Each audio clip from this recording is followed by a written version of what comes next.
Good afternoon, Saidlanders. How are you? We trust that you are very, very well.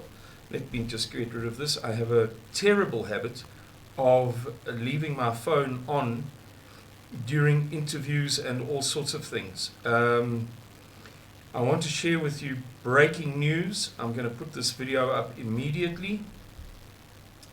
And in fact, I may as well just read it from the phone and not the... I suppose it makes no difference, does it?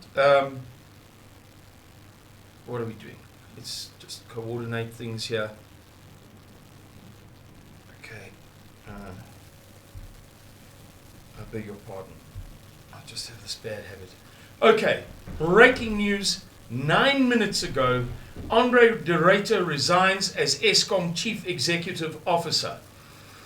On News 24 by Kyle Cowan and Peter du Toit. What do we have to say about this? I'll give you a quick rundown, but it's not something that you can't read in, on News 24 yourself. You're probably getting these messages left, right, and center yourself. All I can say is that it is big, big news, even if we don't go into the great detail that you can read for yourself. Let's unpack it in general terms. Right. He submitted his resignation to the board of Eskom. He has been the target of numerous political attacks recently. I can tell you, I'm sure that in the right circles, this is a well-known thing. I don't think that I'm harming anybody's safety and security by telling you this, because there is no doubt that if in the, as they say in Afrikaans, in the kwaaddoener circles, in the villainous circles of the ANC, I don't know if that's a direct translation, but in English let's use the word villainous. In the circles of villains within the African National Congress, the mafia and all of these people that have had these names ascribed to them, who are guilty of all kinds of things, stealing mines, bullying people out of mines, stealing coal, doing dodgy coal deals. Those guys know what I'm about to tell you already.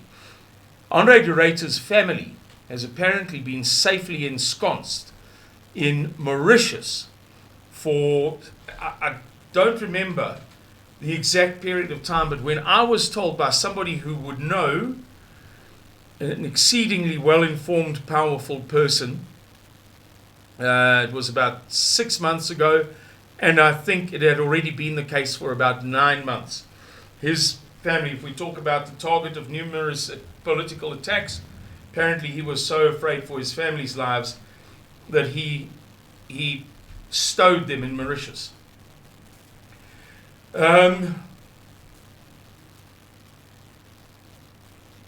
A barrage of public attacks led by Mineral Resources and Energy Minister Gwede Mantashe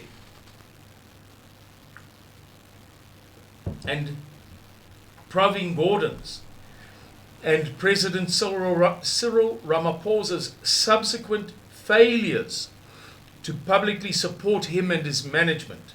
Last week, Mantashe said that Eskom was actively agitating for the overthrow of the state. Do you believe this? I didn't see that. I didn't know about that. But can you believe that anybody could make such a blatantly stupid statement? Not because he's stupid. It's what's known as willful stupidity or willful perversity. There's a good expression in Afrikaans that goes, I think it, dom as strand, means willfully stupid or willfully perverse. Dom as strand. But can you believe that? He's saying that to undermine de Ruyter. He's saying that because Andre de Ruyter clearly poses some sort of a threat to his best interests, that is to say Mantashe's best interests or preferences. Clearly, Andre de Ruyter is not the an instrument of some kind of a third force. So clearly Montashe is making this utterly nonsensical statement for his sake and not for the sake of the truth. Neither Ramaphosa nor Gordon responded to Montashe's allegation. They also did not offer support to De Ruyter and his management. This seemingly made De Ruyter's position untenable. It is understood that De Ruyter's resignation could lead to the departure from Eskom of a number of other senior executives and engineers. Jan Oberholzer, De Ruyter's number 2 and the chief operating officer, will retire in April 2023, in 4.5 months' time.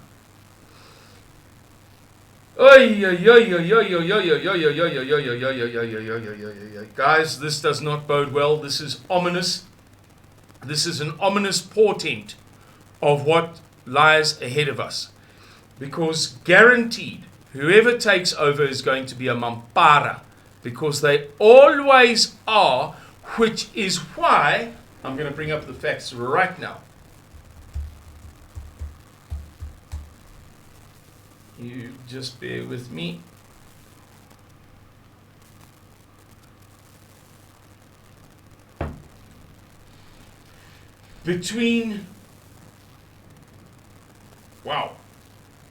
Okay, let's count this properly.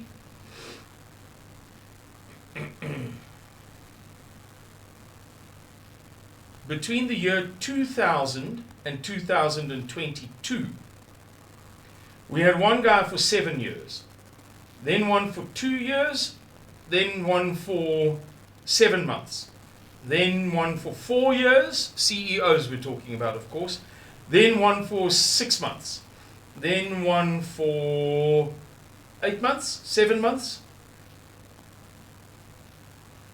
1.5 years, 5 months. No, man. 4 months. 3 months. 1.5 years. 6 months. 5 months. 5 months. That's why we have had, if you count from 2007, 1, 2, 3, 4, 5, 6, 7, 8, 9, 10, 11, 12 CEOs in 15 years. Because they're idiots! And doubtless they shall do the same again. They shall put an idiot in charge because he suits the political agenda of the National Democratic Revolution of the African National Congress.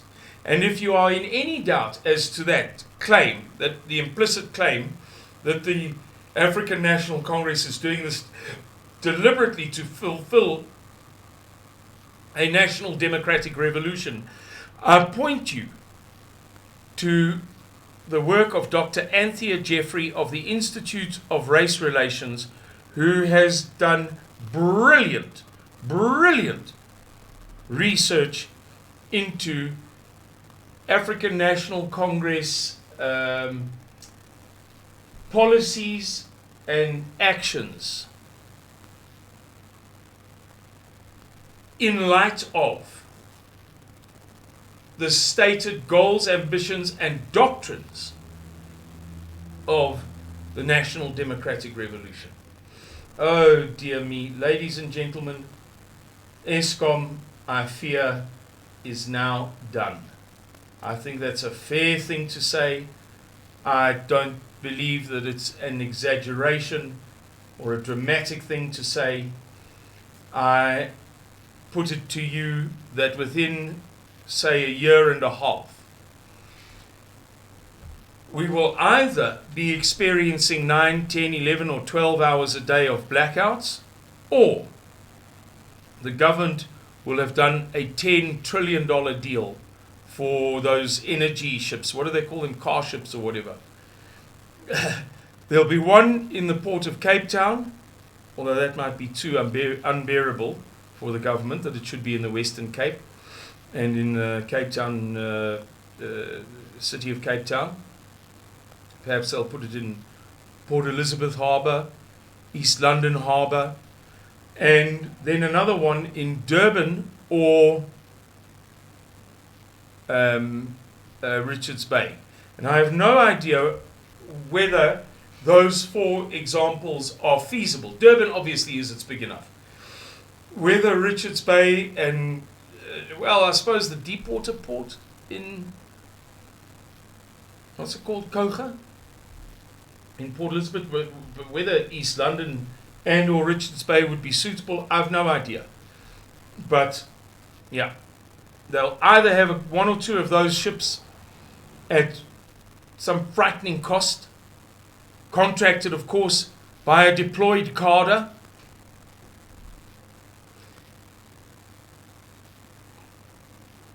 or we will be day in and day out, month in and month out, year in and year out, experiencing 9 hours of blackouts per day and higher and more. That is our voorland, as the Afrikaners say.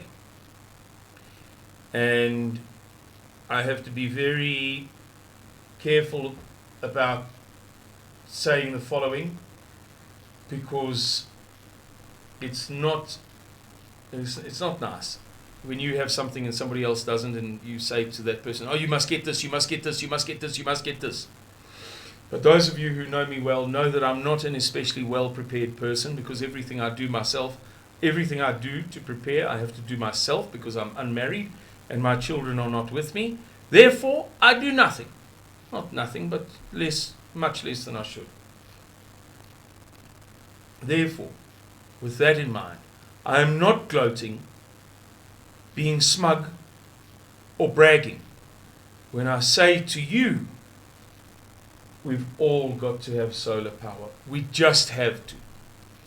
And if you are one of those people who is overawed by or intimidated by the costs of solar, consider doing it the way that I did it. I began with 1 car battery and 1 solar panel. 1 car battery and 1 solar panel.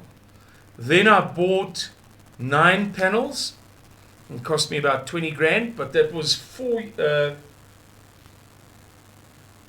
sorry, I beg your pardon, it was 2 whole years later. And then in the meantime, I got a second-hand small inverter. Then I scrimped and scraped and I pawned something very valuable. I pawned a gold coin, a 1 ounce coin, and I was then able to afford the installation and the cabling and other odds and ends. And I got some second-hand sketchy batteries. Actually, that's not entirely true. I got 8 batteries, of which 1 was sketchy, another was half sketchy, and I think a third was, the other 5 were still possessed about 80 or 90% of their potency, maybe 70%. And so I ran at a 40% level. Those of you who don't know these things, as I don't, I mean, I'm just regurgitating like a parakeet or a cockatoo. All of the batteries will then be brought down to the level of the weakest battery. So I had about a 40% capacity across these 8 200 amp hour batteries. Theoretically, 1.6 kilowatt, but not in practice at all. In practice, probably 400, 600, maybe 800 amp hour. Yeah. And I ran like that for about 2 years. 2 years and a bit. And then Mr. Miller helped me with swapping around batteries and what have you, and I've got 2 much newer batteries now. And I promise you, it's like anything in life, you kind of attract whatever it is. If you undertake the effort, the things just come to you.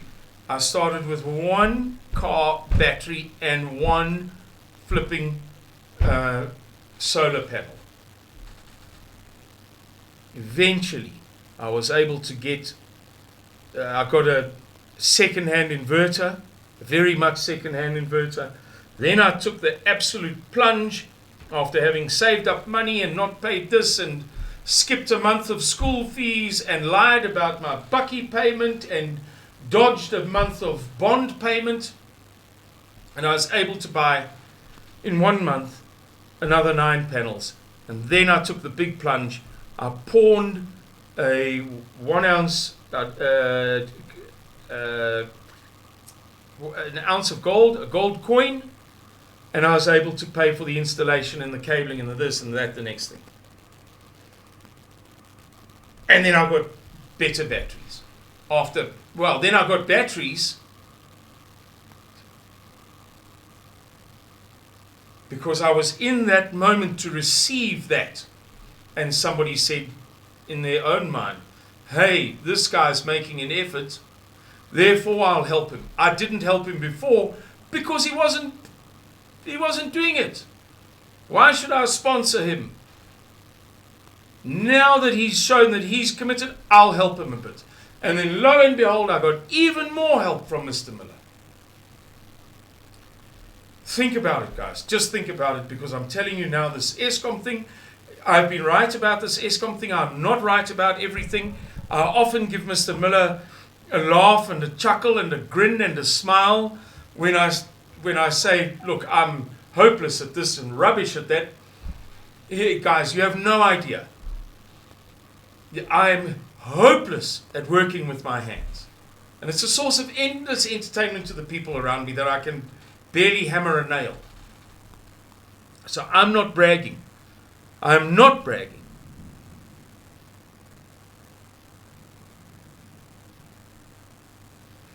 But on this Eskom thing, I've paid close attention for years and years and years.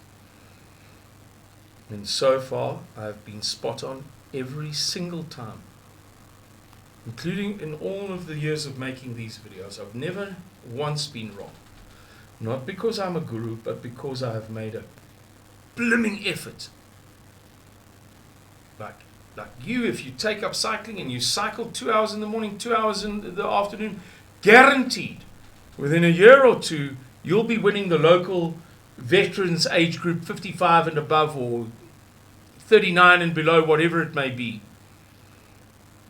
Ladies, juniors, you will come in the top 3 of your local club. And then.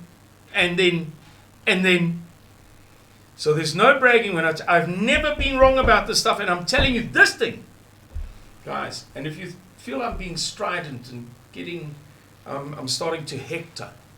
To be strident is to like almost to whine, and to hector is to speak in a bullying, brash manner. If you feel that, I ask you to test me over time.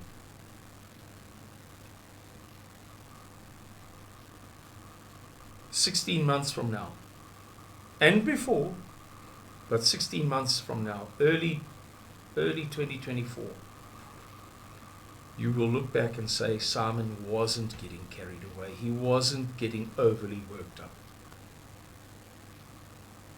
Just as it's not dramatic or hectoring or strident to get very excited, vocally excited, if you see a child about to be hit by a bus or a car.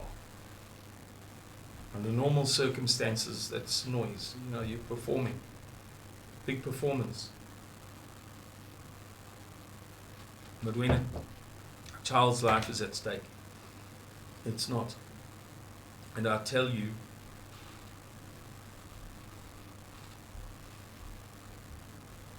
this is a very serious matter.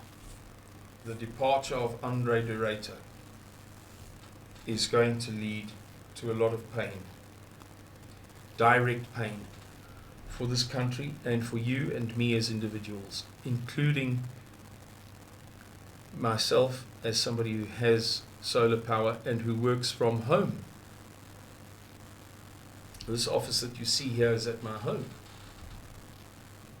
But I will, as we had recently problems with electricity in Van der Kloof and in the country, I won't be able to get certain foods. Big dramas here. These local shops wrote off I don't know how much frozen food. Their solar system simply couldn't keep up. And they've got decent solar systems. Really, they have. But it's just too much. Boer Karoo, the Upper Karoo, semi-desert, 36 degrees Celsius on a cool day in high summer. Blackouts for 5 hours in the middle of the day, they wrote off hundreds of thousands of rands worth of stock. If the local co-op doesn't have solar power, then the pulpivax injection, inoculation for my milch goats will frot in the fridge. And I assure you that you are going to witness such or similar impingements upon you